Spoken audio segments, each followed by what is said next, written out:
Hello everyone, this is Sage Gerard, Collegiate Activism Director of A Voice for Men, and the founder of Kennesaw State University Men. This video was meant to complement an A Voice for Men article, and I left the link to that article in the low bar. Now, this is Kennesaw State University's Resisting Aggression with Defense for Men course. I'm going to be shooting this video in one take. Now basically, this manual has some facts and a lot of nonsense in it, and the problem that I've been dealing with is that I've been working very hard to get a copy of this manual, and since the copyright protections are so strong, I'm not going to share everything in this manual verbatim, but what I'm going to do is make sure that any quotes I do give you in a journalistic capacity are going to be in context, so I'd be paraphrasing a lot of what the manual says and then quoting the rest. Now, I'm not going to go through the entire manual anyway, because the latter half of it is just a lot of diagrams and things like that for defense techniques. So I'd be going to be more concerned about the stuff that's near the beginning and a little bit toward the middle, where we see a lot more editorials and some statistics, some of the statistics being false. Now, the first thing I want to point out is this welcome letter. With just everything at the front is, copyright notices, disclaimers, some contact information, and things like that. So, some acknowledgments, yada, yada, yada. But this welcome letter is the first thing I want to point your attention to, and I talked about this in the AVFM article. So, basically, this letter is written to welcome students by Lawrence. I believe it's pronounced Nadeau. I could be mispronouncing this, but I'm just going to call him Lawrence. Now, Lawrence writes this letter to men specifically, since this manual is supposed to be passed out to men. And in essence, what I'm going to be doing for a lot of these pages is I'll just kind of pan over the letter, and you can pause the video to read it at your own time. So you can pause right now. So I'll go ahead and go over it one more time. But here's what I wanted to point your attention towards, and that's the second paragraph. And, quote, in all honesty, this program would not exist if it did not benefit the RAD programs for women. The Office of Civil Rights has clearly stated that institutions offering RAD programs for women must have a like offering for men. So to continue meeting the needs of women at educational institutions, we as an organization must address the safety needs of men attending those same institutions. This high-quality program will, in my opinion, never reach the lofty status that the RAD programs for women have, but it will, simply by existing, perpetuate the growth of our network and its destiny-driven programming for women, unquote. Now, I thought it was interesting that this guy pretty much admitted that the Office of Civil Rights, in essence, has pointed out that there's kind of a problem with the way that RAD would run things. I don't know if the Office of Civil Rights has intervened with RAD before, but it just says that it has clearly stated that there must be like offerings for men. Now, on Kennesaw State University, RAD for Men has not been implemented for several years. In fact, it was 2002 when RAD for Women and those programs were on campus. I think there was a basic RAD, which was for women only, and there's advanced RAD. I don't know if that came after the RAD for Women, but in essence, RAD for Men came in 2012, so that's when this came in. So even though Lawrence was saying that, there would be offerings for men, it's still for the sake of women, and Kennesaw State didn't even bother to put RAD for Men on there until students on KSU pressured them to do so. So I think this is kind of a nasty situation. It should be implied by Title IX that there be a like offering to begin with. Unfortunately, I cannot really it's very difficult to prove retroactive discrimination, but the fact of the matter is that this was a pretty nasty situation. Now, his comments on this high-quality program will, in my opinion, never reached a lofty status for the RAD programs for women. And I thought it's weird that somebody who founded this network would express a lack of faith in a part of his own brand, but that's just me. There's also the thing that bothers me most about this paragraph is he is explicitly stating that RAD for Men is not ultimately for men. It's still all about making sure that RAD can continue offering services pretty much to women. Now, basically, there's a lot of different things in this book that it's really mixed. There's some things in this book that are okay. First of all, it does talk about some aspects of male victimization, which we'll see in just a second. It also talks about handling anger. But one of the things that I found was really questionable in this manual is that it assumes that the man reading this cannot control his anger well at all. So here's there's some stuff on male victimization that talks about. It starts with this National Victimization Crime Survey. Pan over this page for you.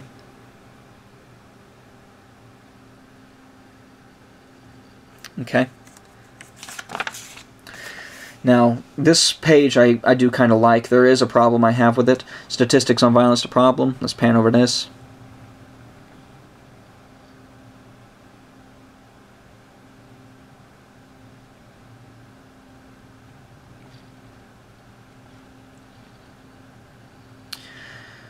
I do like this. Violence is not just a women's problem. So we have all this. Now, one of the issues I had was that a lot of these figures were very old. I mean, the 2003 one right here, whoops, out of focus. 2003 one right here is the most recent. Then we got 2002, then things go back to 97. This one, Commonwealth Fund Survey of the Health of Adolescent Girls. Now, what really bothers me about this is not so much the age of these statistics, but the fact that since, again, the Kennesaw State University implementation of this program was in 2012, this was all that was provided to the instructors. And I'm wondering if, and again, this is a big if the OCR, Office of Civil Rights, had something to say to RAD about all this. Was this something that RAD was pressured to include in their program? That I don't know. And the cops that were teaching the RAD for Men course at KSU, all they essentially said was, well, we just teach what RAD gives us. So these figures have not been updated, even though the course is a fairly recent addition to KSU. Now we go to violence in women now. And let me go ahead and fix the lighting a little bit here. That's better. So we have some stuff here that, for one thing, here's the 1 in 4 statistic. This is the one that Mary Koss was essentially the source of. This has been consistently disproven, but it does cite the U.S. Department of Justice. I'm not too sure what Mary Koss's relationship with the DOJ happens to be, but this is kind of an odd situation because the 1 in 4 statistic is something that has been challenged and has been adequately debunked before. But that's there as it is. Now, this is a self-defense course for men, so there's a lot of things that it talks about in women here that actually kind of leave the scope of the course, and I couldn't explain why. Now, we got stuff like physical signs of anger. This one kind of assumes you're kind of an idiot because it tells you about some very obvious things about anger. There's also diagrams later in the book that even tell you where your nose is and your chin, and I just thought that was strange. What makes you angry? Do you have to be anti-female to be male? And there's a lot of these things that do kind of get into more of an editorial or speculative scope. And yeah, I didn't articulate that very well, but I guess you know what I mean. Talks about what is a real man, talks about some example role models, which one do you like? The terms men need to know, consensual sex. So there's a lot of things that do go in here that talk about rape culture as well, and it does have this presumption that men don't know the difference between yes and no, and using drugs and alcohol to get a partner to be sexual is not consent. All this, getting high, partner high or have sex with him or her is sexually abusive. Now, one of the positive aspects to this manual is they do have a gender-neutral definition of rape: sexual intercourse with a person against her or his will through force, threat, and/or intimidation. But one of the problems I had was even though some of these definitions were fair, the RAD instructor manual, which I managed to get a view of when I was over doing this open records request with RAD, that it said to use whatever definition of these crimes is in the state code, and the instructors need to get a copy of the state code to run within their courses. Now, in the state of Georgia, the rape is something that a man does. It's about having, I think the text said something along the lines of having carnal knowledge of, and carnal knowledge is a legal euphemism for sexual conduct. And it's and women are in essence the ones that are penetrated. They are the ones who can be victims of rape. And I believe it was, this is off the top of my head, but I left a citation in the low bar, but off the top of my head I think it was 16-6-1, section 16-6-1 in the OCGA. That's where the definition of rape can be found, for example. So it talks about date rape, not consent, blah, blah, blah. Beliefs that get men into trouble. Men can't control their sex drive. How can a virgin be a man? I'll pan over this for you.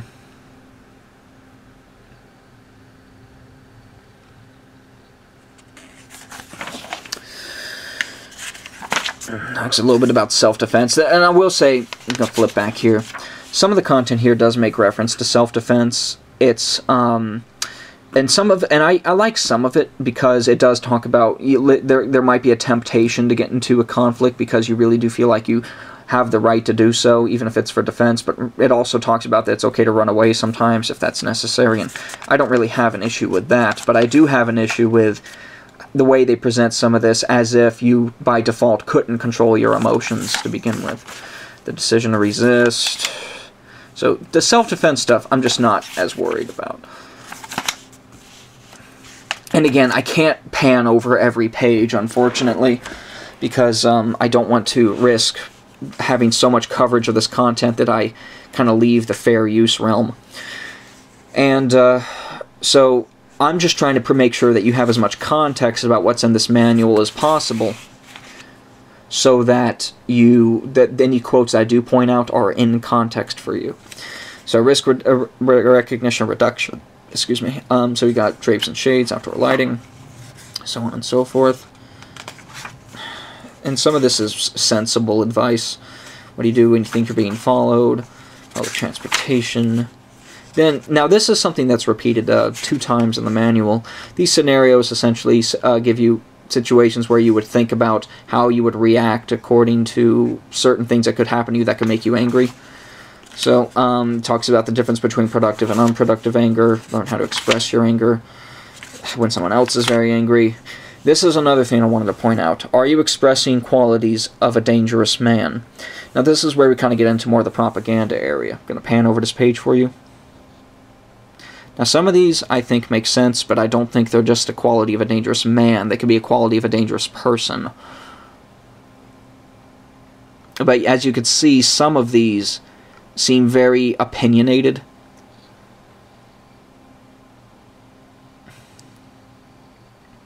Here's one. Have a fascination with weapons. Sorry, I gotta shift my weight here. So this have a fascination with weapons. I mean, I know a guy that collects guns. He loves the craftsmanship, but would never hurt anybody. He's a really nice guy. But yet, having a fascination with weapons is kind of something that is rhetorically implied to be a quality of a dangerous man. Now, talk negatively about women in general. Now, of course, one thing, if you're a men's rights activist, you often know that if you take a very good and honest look at men and women, you might have some things to say that are critical of women, but people consider that to be negative and therefore a quality of a dangerous man, promoting violence against women or whatever. And that kind of sentiment is repeated in this manual. Talks about principles of striking, energy transfer. We're back to self-defense now. Physical weapons. Here's your head, here's your forehead, here's your palm, extend fingers, blah blah blah. Oh yeah, in case you didn't know what an eyes or nose or a chin was, that's how what they are. Avoidance is a choice. Now, one thing I thought was weird about this manual is it talks a little bit about dating. It kind of gives you a kind of relationship advice in some respects, which I thought was strange. It talks about interacting with women. And remember, this is supposed to be a resisting aggression defense course for men. So a lot of this kind of follows through a common propaganda technique where men are considered to be responsible for reducing violence by keeping themselves in check around women. That's kind of the attitude here.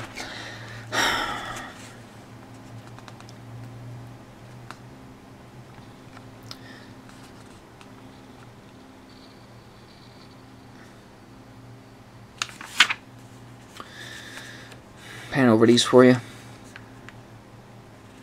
Again, pause at any time if you want to stop to read it, because I'm not going to get too caught up in that. See, here's another one. Principles of good relationship communication. This is a... I mean, it's kind of out of the scope of the intended subject matter, so it kind of makes me wonder why they were put here. You got broken play. Kind of more in a self-defense context. Now, Anthony Solano here, his name is public already, so I don't mind publishing it. It shouldn't be a problem. He's very involved in RAD for Men, and he talks a little bit about how he could have been a bigger influence in helping somebody who he knew was a victim of sexual misconduct, not sexual misconduct, sexual assault. And he's talking about how responsible was he for what happened to Tara, because he was worried that he was in inaction, he was inactive when he could have been more active. The role of men in rape prevention. Here's where we get to some of the crazy. This is the rape culture propaganda I was kind of making reference to. And here, we need to educate all men about rape. All men are affected by living in a rape culture. Now, I think I'm going to go ahead and just kind of pan over this, a little essay for you, because it is of concern. And remember that your tax dollars go to this, because in what RAD does, RAD systems, they have many different courses, one for men, one for women, one for seniors, one for kids, and what have you. And they sell a lot of their programs to universities. They sell training, instructor development, and equipment. And your schools can, they take whatever funding they can get from student fees or taxpayer money, or even what they get from incoming tuition, and they will funnel that toward different programs, and this is one of them.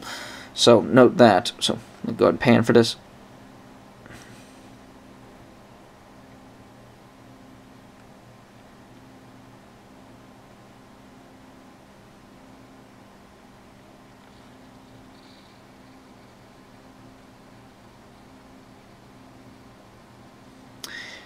This I thought was interesting. Men Stopping Rape Incorporated. That's a new one. Well, probably an old one, just a new one to me.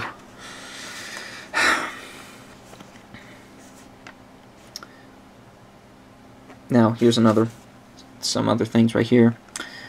It talks about new things that it tells you to do regarding how you should be educated as a man. Respect others' feelings, okay, fine. Ask women what makes them feel unsafe. My experience is fucking everything makes them feel unsafe if you listen to the propaganda. Give women space, encourage women's efforts to empower themselves. Confront women hating attitudes and others and ourselves.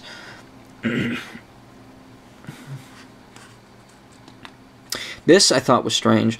Misogyny is the often disguised yet widespread fear of hatred of women, including the attributes in ourselves which are traditionally labeled feminine. Think of the power we give to the accusation sissy or fag when our fear of not fitting in drives us to act out the most extreme macho behaviors, including rape. I'll leave that to the comment section. Now, here's where a lot of things kind of get really, down to the motivations that are really sexist to men. Now, we got recognize and interrupt sexual assault. This is really dangerous. If you were to go out and try to, interrupt a crime in progress, you could be putting yourself in danger.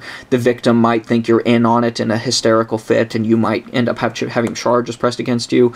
No, I mean, if you're going to see a crime like that, it's probably a better idea to not get involved. Call the police if you can, but if you get involved, you're putting yourself at great risk. And I think this is an incredibly horrible thing to put in this manual, because you got to remember that in other parts of this manual, it's talking about making the choice to not get into conflict. And on top of that, cops teach these courses. So cops, the people whose job it is to recognize and interrupt legitimate assaults, are essentially saying to men, do our jobs. You're not going to get the gun, you're not going to get the badge, you're not going to get the pay, however low it may be. Just you do it because you're a man. Now, then it says, stop telling sexist jokes. Many sexist jokes trivialize the hurt and pain women and some men suffer from male violence. Okay, so male violence is the only perpetration that's to be referenced by sexist jokes, so whatever. And you can pause and pan over that. And then stop being violent. So this is what I mean by it's assuming things about your character when you read this. Stop telling sexist jokes. Stop being violent. Be nice. Be caring to women. Now, remember what the letter said at the beginning. This program is for women. It's, even though this is RAD for men, it's not for men, it's for women. Lawrence said so at the beginning himself. Men can influence other men to decrease the likelihood of sexual assault. See, the presumptions are, just keep going.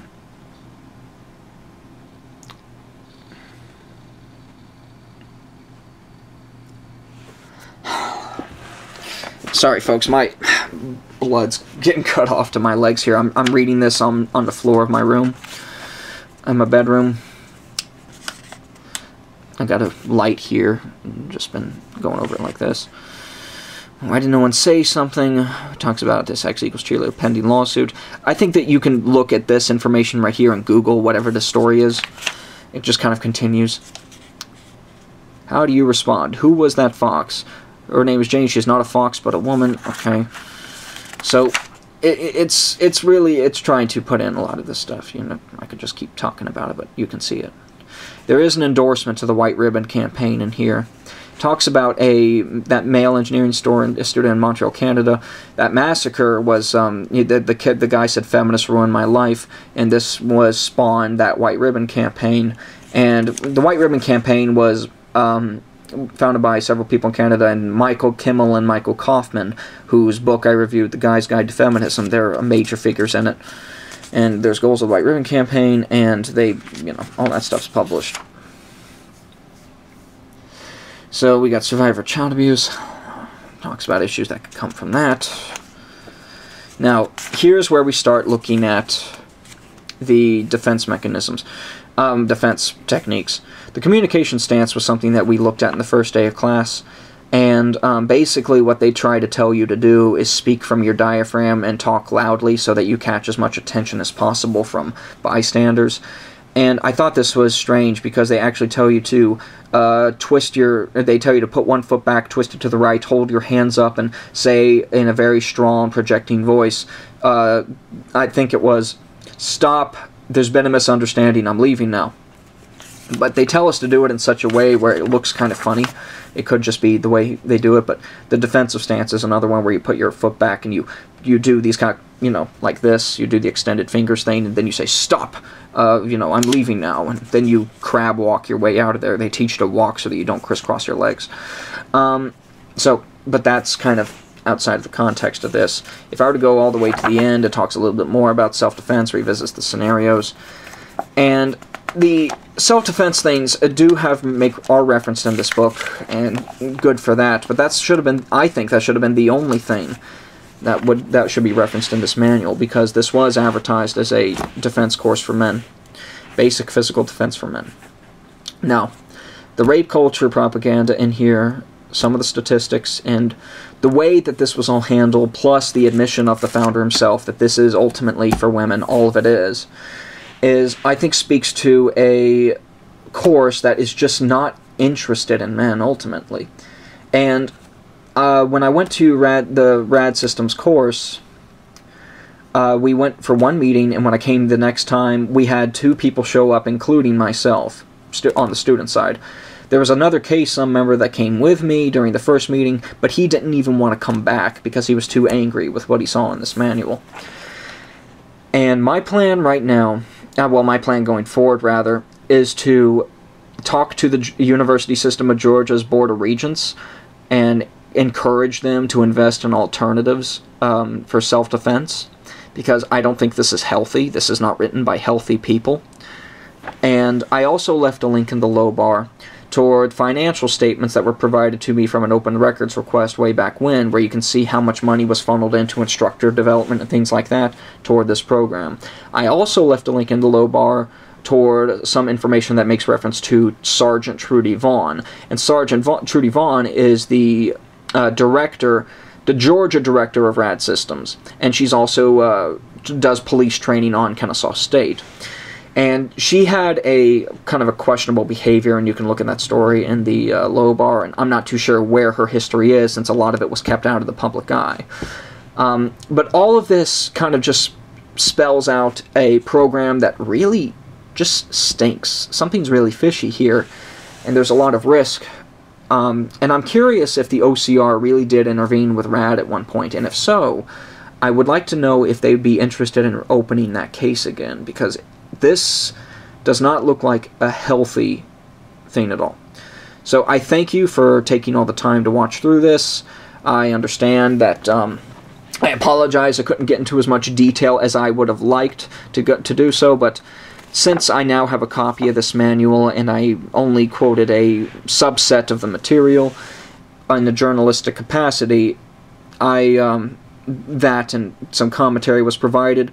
I've also consulted, you know, people and made sure that fair use is something that I'm staying within here. But copyright aside, just try not to support programs like this, because they presume horrible things about your character as men.